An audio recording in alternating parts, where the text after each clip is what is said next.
Um importante personagem da história japonesa foi obrigado a cometer seppuku, que era uma forma ali de suicídio da época, depois de ser traído pelo seu próprio general. Oda Nobunaga foi uma importante figura ali para o Japão no período Sengoku, conquistando várias terras ali e quase unificando todo o país. Mas, mais uma vez, esse também é um personagem que é amado por uns e odiado por outros. Enquanto alguns olham para ele como um líder forte, astuto, que sabia muito bem o que estava fazendo, outros acabam vendo ele como um líder autoritário, violento, que não se importava com quem ele precisasse passar por cima para conquistar o que quisesse. Nesse episódio, então, eu vou te contar tudo sobre essa figura tão importante e, claro, como se deu a sua morte. Além disso, eu vou te trazer o que você pode visitar em Kyoto e ali nas proximidades que te contem mais sobre a história dele. Eu sou a Andressa Esfer e esse é o Passaporte pro Crime, um podcast que vai te trazer histórias de crimes, suspense e aquelas histórias meio macabras de várias partes do mundo. Alguns desses lugares eu conheci, outros eu espero conhecer em breve.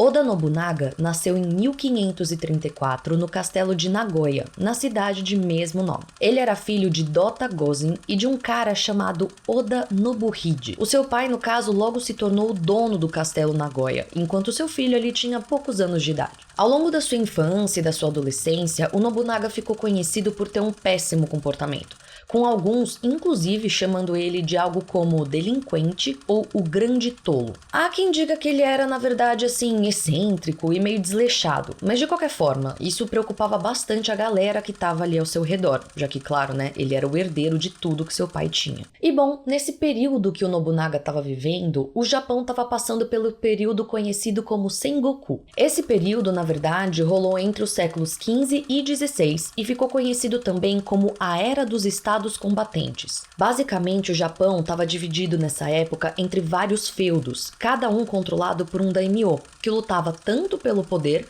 quanto pela unificação do país. Se você se lembra bem do último episódio que eu trouxe aqui o Japão para a história, daimyo era uma espécie de senhor feudal, ou seja, ele era o dono daquela terra, mandava naquelas terras, e bom, ele era uma figura bastante importante e bastante poderosa nessa época. Só que nesse período específico desse episódio aqui, existiam também os chamados clãs. Clãs, no caso, eram grupos de famílias bem poderosas, que controlavam regiões específicas ali e formavam governos locais. E como que era a estrutura desse clã? Basicamente tinha o líder, que era o daimyo, e existia também um exército de samurais e vassalos também, que ajudavam ali a manter tudo funcionando e, claro, a lutar por novas terras. Tá, talvez eu tenha ido um pouquinho rápido aqui, mas o que eu preciso que você guarde é que nessa época o Japão estava dividido em várias terras. Essas terras eram dominadas ali por diferentes clãs, que por sua vez eram comandados por daimyo. Deu pra entender? Ou será que ainda ficou confuso? Eu espero que não. Tá, e por que eu te digo tudo isso? Porque no caso, o pai do Nobunaga,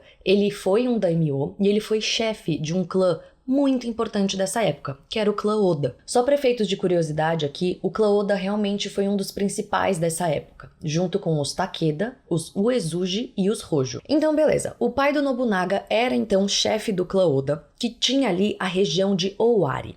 E o pai dele passou a sua vida inteira tentando unificar essa região, só que ele não conseguiu muito. Até que em 1551, o pai do Nobunaga morre. Claro, pela lógica, o poder do pai e tudo que o pai comandava teria que ser passado para o Nobunaga. Mas você lembra que eu falei que ele era uma figura um pouquinho caótica, durante a sua infância, adolescência e tudo mais? Pois bem, digamos que ele causou bastante no funeral do pai dele. Basicamente, ele foi vestido de maneira inapropriada e existem relatos da época que ele teria jogado incenso no altar enquanto ele criticava ali o seu futuro, o seu destino e a sua sorte. Se ele fez exatamente isso, não se sabe, mas é fato que ele foi bastante desrespeitoso com as tradições da época. E isso fez com que membros ali do clã Oda deixassem de apoiar ele como um sucessor do seu pai. Aqui, inclusive, eu encontrei várias histórias diferentes envolvendo vários personagens diferentes que falavam de diversas disputas de poder que aconteceram dentro do clã. Mas eu vou ser bem honesta com vocês, em muitos lugares que eu li, por exemplo, um lugar falava que o Nobunaga lutou contra o tio mais velho dele, outro lugar falava que era o tio mais novo, outro lugar falava que não era tio, era um primo. Então eu prefiro me ater aos fatos. E os fatos, algo que eu encontrei de consenso entre todas as versões dessa história que eu li, era que sim, o Nobunaga, ele precisou lutar pelo seu poder e pela sua posição, e que o seu principal rival, no caso, foi o seu irmão. Isso porque, claro, o seu irmão ele também queria o poder. E lembra quando eu falei que a galera tinha deixado de apoiar o Nobunaga no funeral do pai? Pois bem, essa galera, e assim, pessoas muito importantes dentro do clã começaram a apoiar o irmão dele. Nisso rolou então a Batalha de Ino, onde o Nobunaga conseguiu vencer ali os rebeldes apoiadores do seu irmão e perdoou todo mundo envolvido a pedidos da sua mãe. Só que pouquíssimo tempo depois, chegou aos ouvidos do Nobunaga que o seu irmão estava armando uma nova rebelião. E aí, digamos que ele ficou um pouquinho bravo. No caso, ele alegou estar doente, e aí ele chamou o seu irmão e a comitiva dele pra irem visitá-lo, né? E quando todo mundo chegou, o Nobunaga simplesmente mandou matar geral. E bom, essas tramas, reviravoltas, casos de família, pessoas querendo tomar o poder, pessoas entrando em batalha, pessoas saindo de batalha, ganhando, perdendo, toda essa confusão durou 8 anos. Até que em 1559, o Nobunaga finalmente conseguiu estabelecer ali a sua posição de poder e o seu governo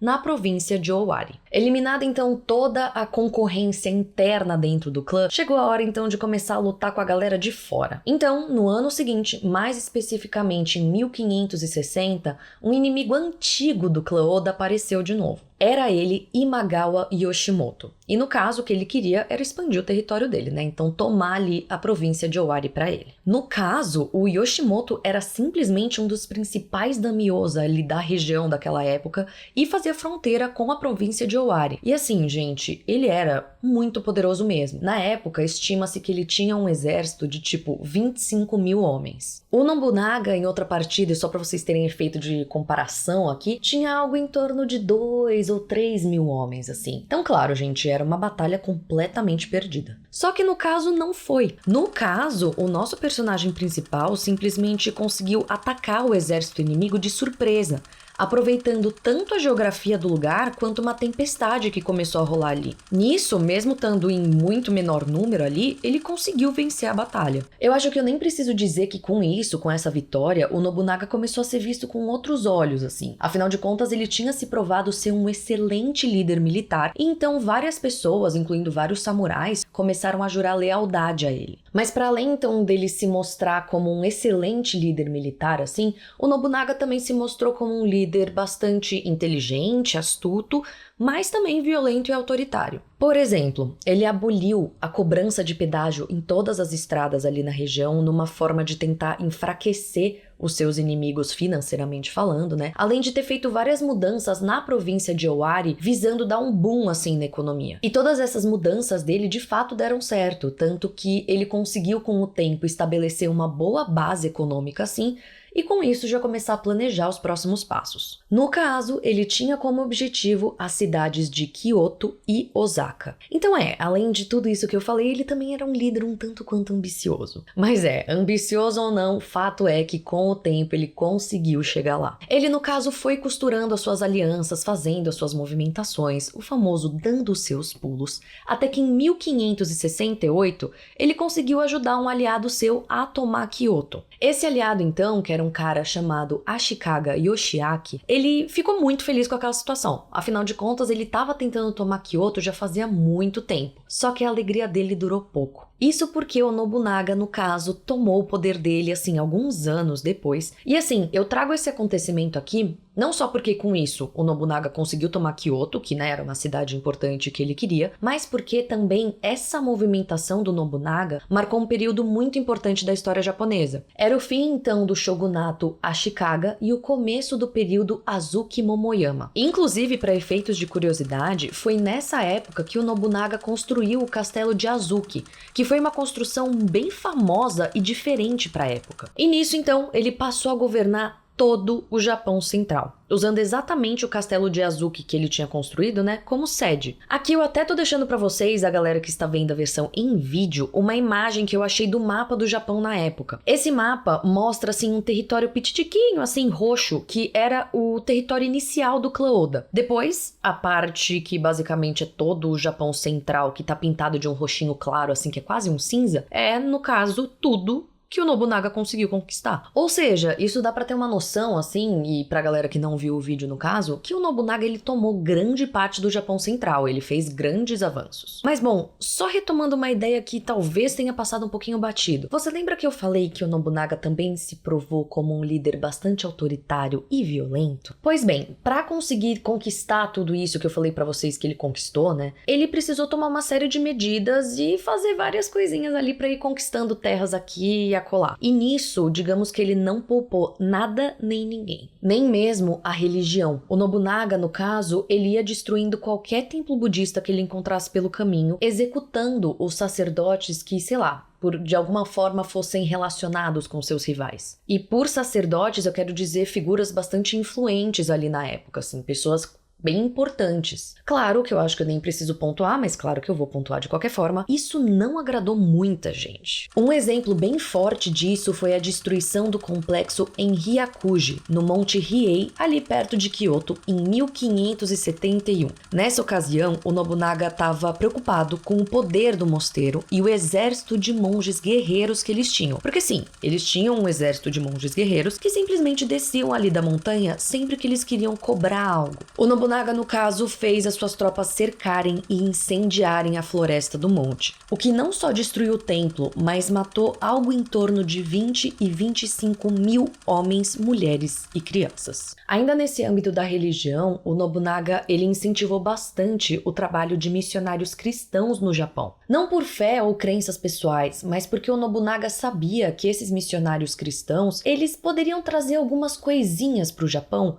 como, por exemplo, armas de fogo. Armas de fogo essas que o Nobunaga não pensou duas vezes antes de usar. Tanto que a Batalha de Nagashino, que aconteceu em 1575, ficou conhecida exatamente por essa inovação tática do uso de armas de fogo. Nessa batalha, no caso, estava lutando de um lado o Nobunaga e o Tokugawa Ieyasu contra o herdeiro do famoso clã Takeda. O exército dos Takeda era muito conhecido por conta da sua cavalaria, mas digamos que o Nobunaga tinha armas de fogo, além de um exército muito maior. Só para se ter uma ideia, enquanto os Takeda tinham algo em torno de 12 mil homens, Nobunaga e Ieyasu tinham algo entre 38 mil, fora as armas de fogo. Então, assim, é óbvio que eles venceram essa batalha. Como eu falei, então, a Batalha de Nagashino, ela não só foi muito importante na história do Japão, exatamente por revolucionar as táticas militares, né, trazendo aí as armas de fogo, mas ela também marcou o fim ali, quer dizer, o declínio do clã Takeda, que, de novo, era muito importante. Mas só para resumir isso da religião e fechar esse parênteses aqui, o Nobunaga, de fato, destruiu templos budistas importantes ali no Japão. E isso fez com que ele começasse a ser mais mal visto, tanto que a sua influência no governo e nos poderes regionais acabou diminuindo bastante por conta dessas atitudes. Não à toa, os críticos do Nobunaga trazem esse fato assim, como um ponto central ali de crítica mesmo. Mas, seja como for, e voltando então para a ordem cronológica das coisas, vamos dizer assim, ponto é, o Nobunaga, ele seguiu por mais um tempo ali, fazendo o que fosse necessário para conseguir conquistar cada vez mais terras. Então, ele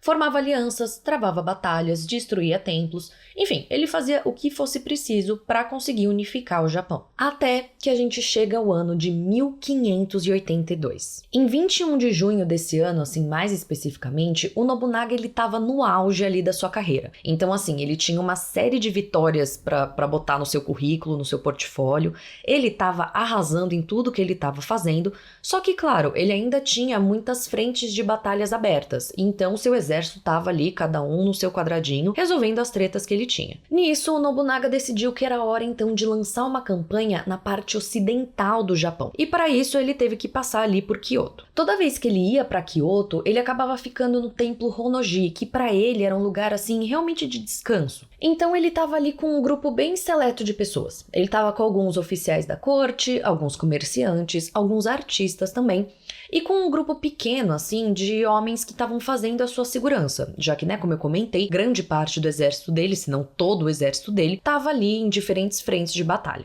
Ele foi dormir então numa boa, até que às 6 da manhã ele acorda com um barulho estranho vindo do lado de fora. Num primeiro momento ele pensou que era uma briga na rua, mas logo ele percebeu que não. Alguém estava tentando atacar o templo de Honnoji. No caso, esse alguém era um homem chamado Akechi Mitsuhide, que assim, era simplesmente um vassalo do próprio Nobunaga, mas não um vassalo qualquer, ele era, gente, um general e assim, um cara muito importante. Por sinal, o Nobunaga tinha mandado ele junto com 13 mil homens para a região de Shugoku, porque tinha um aliado ali do Nobunaga que tinha pedido ajuda, enfim, precisava ali de um apoio militar. O Mitsuhide então saiu e estava marchando ali com a sua tropa até essa região em questão, quando ele deu meia volta e ele falou que na verdade o inimigo estava em Kyoto. Existem rumores dessa época que falam que esses 13 mil homens, eles nunca souberam quem era o inimigo. E que o Mitsuhide só tinha falado que o inimigo estava dentro do templo de Honnoji e instruiu ali um ataque mesmo, sem falar quem estava lá dentro e quem era o inimigo. Então sim, pois bem, eles estavam atacando o templo, inclusive ateando fogo nele. O Nobunaga, no caso, lutou o máximo que pôde, mas era, gente, assim, uma batalha perdida, 100% perdida. Como eu comentei, ele estava com um grupo pequeno de homens que tinha mais ou menos ali 150 homens para fazer a sua segurança, enquanto o Mitsuhide estava com 13 mil. Ou seja, o Nobunaga estava completamente cercado e ele não tinha outra escapatória. Ele então se dirigiu a um quarto dos fundos ali do templo e cometeu o chamado seppuku. Seppuku ou seppuku, enfim, eu posso estar pronunciando errado essa palavra, era uma forma de suicídio muito comum ali entre os samurais, porque era uma forma que eles tinham de morrer com honra. No caso, os samurais cometiam esse tipo de suicídio exatamente para evitar caírem nas mãos inimigas e acabarem sendo torturados, ou que seja. Então, o seppuku, ou seppuku, não sei como pronuncia exatamente, era uma forma deles morrerem ali com honra. Esse método consistia então em enfiar uma lâmina na sua própria barriga e puxar essa lâmina, né, essa faca, da esquerda para a direita, abrindo ali um corte fundo suficiente, grande o suficiente, para que os seus intestinos caíssem no chão. Quando não em situações de batalha, originalmente o seppuku era uma cerimônia inclusive considerada bastante longa, em que o samurai em questão fazia uma última refeição, que normalmente era a sua comida favorita, tomava saquê, escrevia suas últimas palavras, usava uma faca específica e tinha o seu pescoço cortado ali, né, depois dele cortar a própria barriga, para poupar o seu sofrimento. Inclusive, se você reparar nas imagens retratando a cerimônia de seppuku, você sempre vai ver atrás da pessoa em questão, né, do samurai em questão, um outro homem com uma espada em punho, pronto ali para decapitar o samurai. Claro, né, como eu comentei, essa cerimônia, ela não era feita em situações de guerra, né? Ela era feita ou quando o samurai falhava em batalha, ou quando ele cometia algum crime, então, sei lá, estupro ou roubo.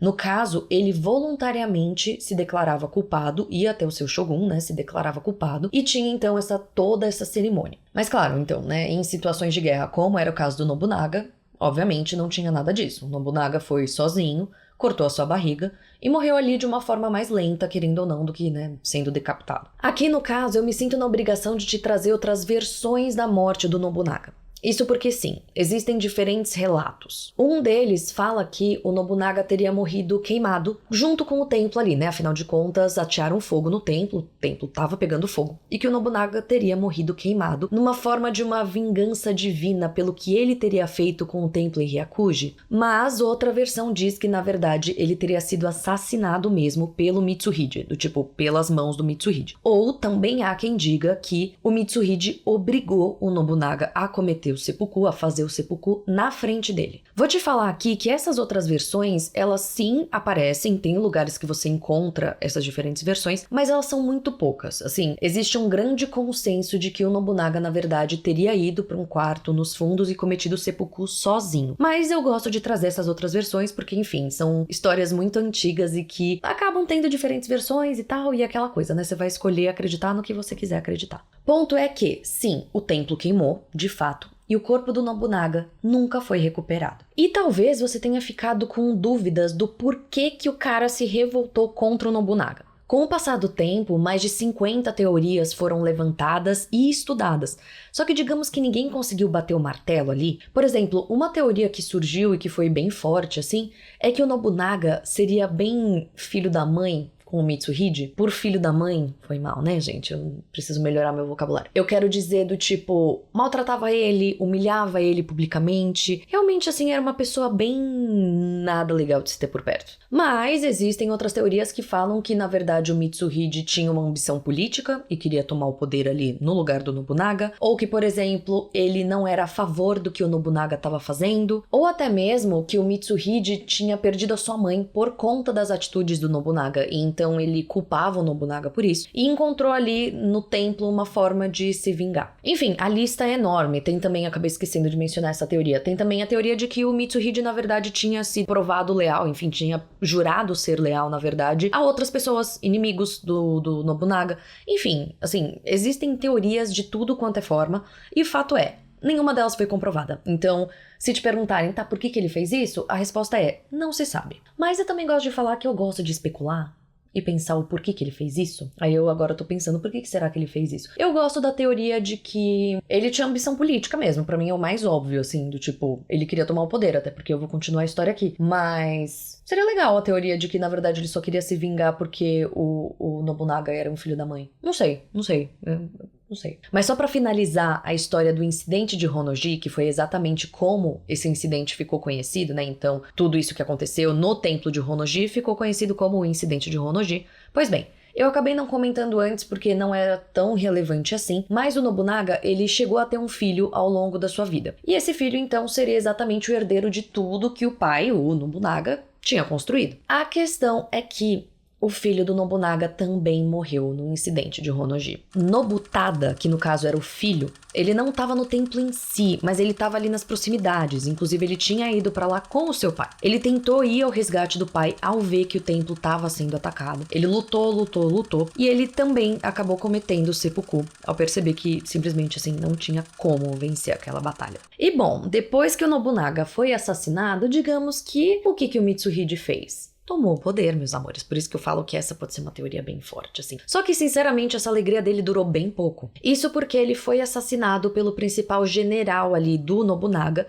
que foi ali, né, se vingar e cobrar o cara, vamos dizer assim, que era um homem chamado Totoyomi Hideyoshi. Hideyoshi, então, foi lá, né, se vingou e se declarou o herdeiro de Nobunaga. Então, em outras palavras, ele tomou ali o poder e ele seguiu com os planos de Nobunaga de unificar o Japão. Apesar dele ter se dedicado, assim, toda a sua vida, ou o restante da sua vida, né, à unificação do Japão, quem realmente conseguiu fazer isso, na verdade, foi o seu sucessor, um cara chamado Tokugawa Ieyasu. Se você prestou bastante atenção, você pode falar, eu já ouvi esse nome antes. Sim, um cara do mesmo nome lutou ao lado do Nobunaga, lá no comecinho da história. Mas nesse caso aqui a gente tá falando de outra pessoa, tá? E essa figura realmente, assim, essa segunda figura, que é mais nova, vai ser bem importante para a história do Japão. Isso porque foi esse Tokugawa que conseguiu estabelecer um shogunato ali no Japão e conseguiu dar ao Japão não só sua unificação, né, mas assim, um período de paz que durou centenas de anos. Inclusive, com relação a isso, eu acabei encontrando um ditado que eu achei bem interessante, assim, que explica bastante a relação desses três nominhos que eu trouxe aqui. Então, o ditado diz: Nobunaga misturou o bolo, Hideyoshi o assou e Ieyasu o comeu. Enfim, né, de novo, resumindo toda essa história da unificação do Japão em uma frase aí com esses três personagens. E, inclusive, se você curte a história do Japão, eu acabei comentando aqui por cima, mas o Passaporte pro Crime tem sim outro episódio sobre, é o de número 13, e nele eu falo de uma outra era do Japão, que é a partir do ano 1800 e bolinha, assim? Então, digamos que esse período de paz todo já não tava muito bem assim, pipipipopopó, mas ainda tem daimyo, ainda tem terras e coisas, e shoguns, e shogunatos, e enfim. Então, se você se interessa por isso, eu recomendo fortemente esse outro episódio. E com isso, então, eu encerro aqui o episódio do Oda Nobunaga. Uma figura que, assim como praticamente todos os outros personagens do meu podcast, é bastante controversa, é amada por alguns, é odiada por outros, e que, enfim, né, é aquela coisa. Você vai decidir se você ama ou odeia ele. Mas assim, independente se você decidir amar ou odiar ele, fato é que ele foi uma figura muito importante para a história do Japão.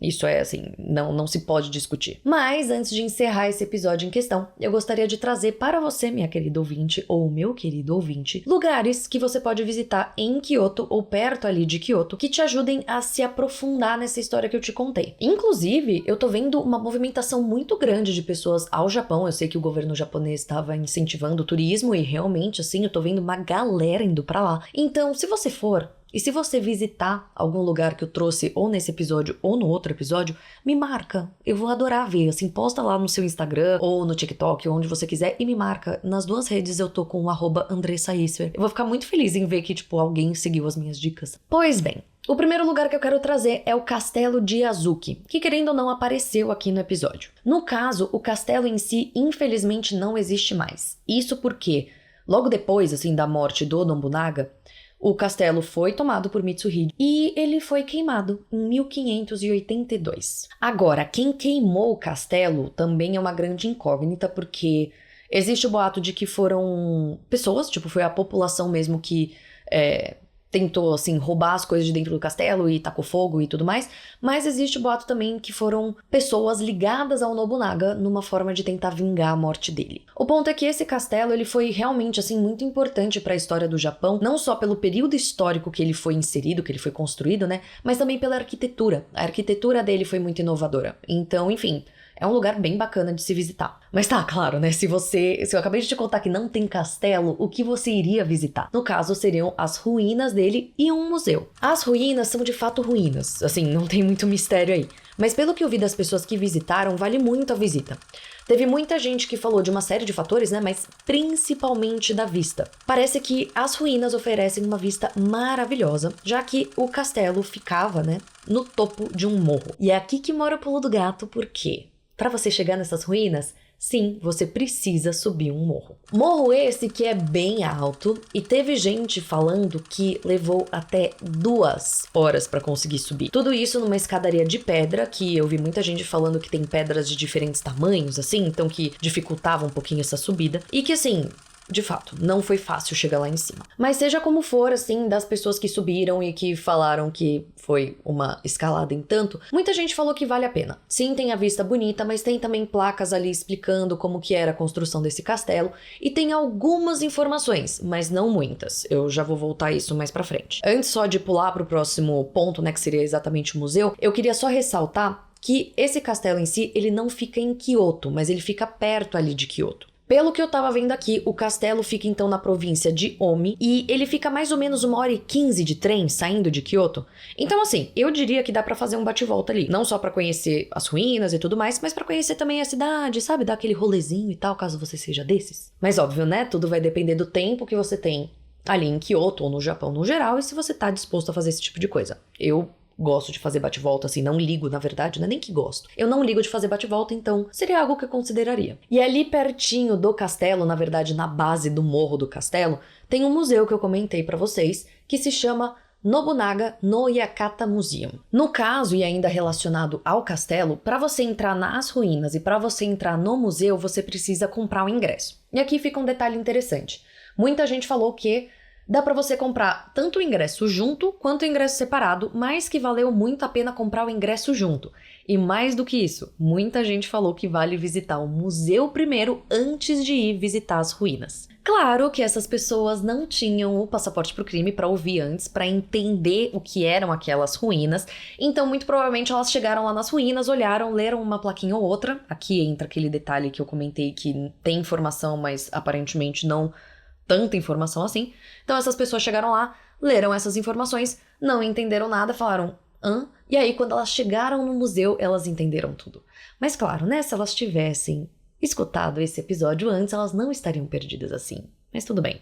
Fato é, eu tô falando bastante fato é nesse episódio, mas o ponto é, só pra mudar um pouquinho, eu realmente acho que faz sentido sim, visitar o museu primeiro e as ruínas depois, mesmo que você já tenha escutado esse episódio. Isso porque o museu, ele não só tem uma réplica da torre, assim, reconstruída do castelo, que todo mundo elogiou horrores, mas claro, ele te conta em detalhes a história dele. Então, pelo que falaram, essa visita no museu, ela é rapidinha, ela dura uns 30 minutinhos assim, já que o museu ele não é tão grande, mas ele vale muito a pena porque ele se aprofunda exatamente no castelo, mostra como ele era, tudo mais, e então você vê tudo isso e depois depois ir visitar as ruínas pode te ajudar a construir a ideia do castelo na sua cabeça. Mas terminado o castelo e o museu, outro lugar que pode ser muito bacana de se visitar é exatamente o templo de Honnoji, que dessa vez fica em Kyoto, e que foi onde o Nobunaga foi morto. Claro, né, se você prestou atenção na história desse podcast, você vai lembrar que eu disse que o templo de Honnoji ele foi queimado junto com o Nobunaga, tanto que o corpo do Nobunaga nunca foi recuperado.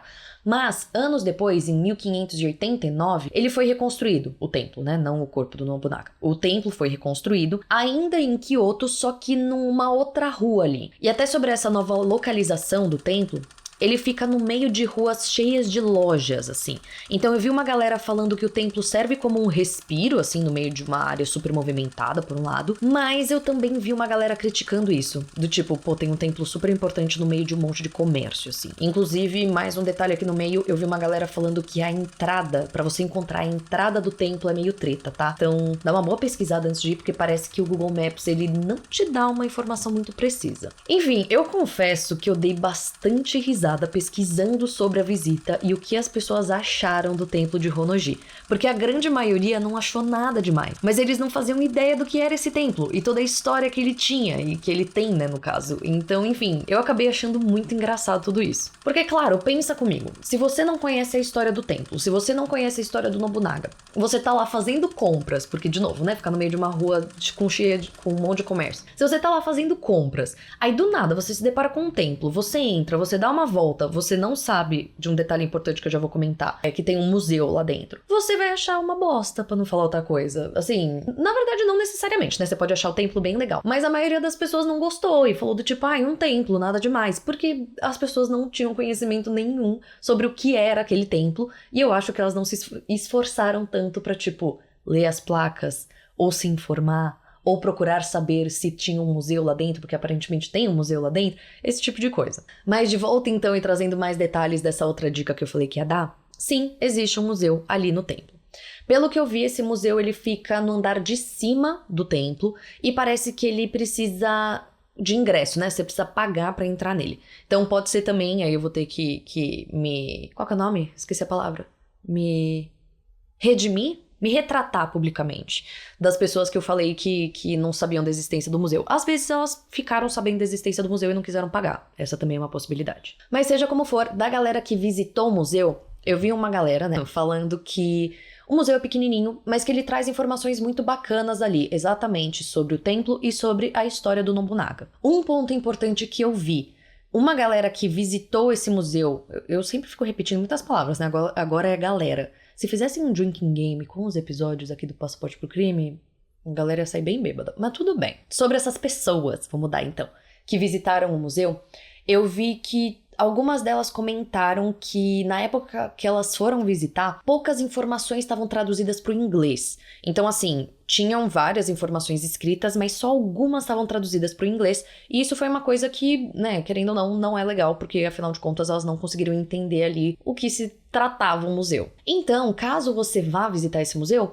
uma dica. Tenha certeza ali, garanta que o seu celular tem o Google Tradutor já baixado para que você possa fazer traduções no offline. Então você já baixa ali a tradução para o português ou para o inglês, porque aí você consegue apontar a sua câmera, não sei se você sabia que o Google Tradutor pode fazer isso, você aponta a sua câmera e ele faz a tradução ali no offline, se não precisa de internet ou o que seja. Assim, eu espero que tenha mais coisas traduzidas já hoje em dia. Mas é sempre bom, né, garantir, né? Assim, mal não vai fazer. Mas bom, assim, só pra finalizar aqui, no geral, das pessoas que visitaram o templo e que gostaram da visita, eram pessoas que já conheciam a história do Nobunaga. Então foram pessoas que ressaltaram muito essa coisa de estar no lugar onde tudo aconteceu. E de quebra, ver também um memorial que existe ali em homenagem ao Nobunaga, que alguns falam ser o túmulo dele, mas a gente sabe que o corpo dele, né, nunca foi recuperado, então, consequentemente, nunca foi enterrado também. Seja como for, né, eu acho que essa é uma dica boa. Você que conhece a história do Nobunaga, pode ser legal você visitar ali o templo, ver mais coisas sobre a vida dele, né, ver ali no museu se vale a pena, se é legal, se tem informações a mais pra acrescentar e tudo mais. E é aquilo, eu sempre defendo que visitar o lugar onde tudo aconteceu é uma coisa muito interessante de se fazer. Então fica aqui a minha dica, mas óbvio, vai depender de você, vai depender do seu tempo em Kyoto, vai depender do que você quer fazer, das suas prioridades, e tá tudo bem também, é só uma dica. E com isso então, com essa dica, eu finalizo o episódio de hoje. Episódio esse que foi muito bacana também de produzir, eu tô me aprofundando bastante na história do Japão e eu tô achando muito interessante. Eu vi que tem muita gente também interessada na história do Japão, então fico feliz em poder trazer mais histórias pra vocês. Eu espero de coração que vocês tenham gostado e é óbvio, né, meu muito obrigada a você que ficou até aqui. Lembrando claramente que o Passaporte pro Crime tá disponível em todas as plataformas de streaming, mas também na Orelo, que é uma plataforma muito bacana que remunera os podcasters. Então se você puder ouvir esse podcast pelo Orelo, isso vai me ajudar muito. Se você puder também compartilhar esse episódio com alguém que vá visitar o Japão ou com alguém que curta Japão, isso também me ajuda demais. E é aquilo, né, gente? O Passaporte pro Crime, ele é feito única e exclusivamente pela minha pessoa e pelo meu editor, e a gente rala bastante pra tentar trazer pra vocês o melhor conteúdo, a melhor qualidade. Então, se vocês gostam desse projeto, considerem apoiar esse projeto exatamente ali pelo Orelo. A Orelo tem uma abinha ali de apoio que você pode contribuir com o valor que você quiser. E, de novo, isso faz uma baita de uma diferença pra gente. Então, acho que é isso, né? Acho que eu falei tudo, todos os recados dados. Então, muito obrigada. E eu te vejo no próximo episódio, onde eu vou te levar para alguma outra parte do mundo.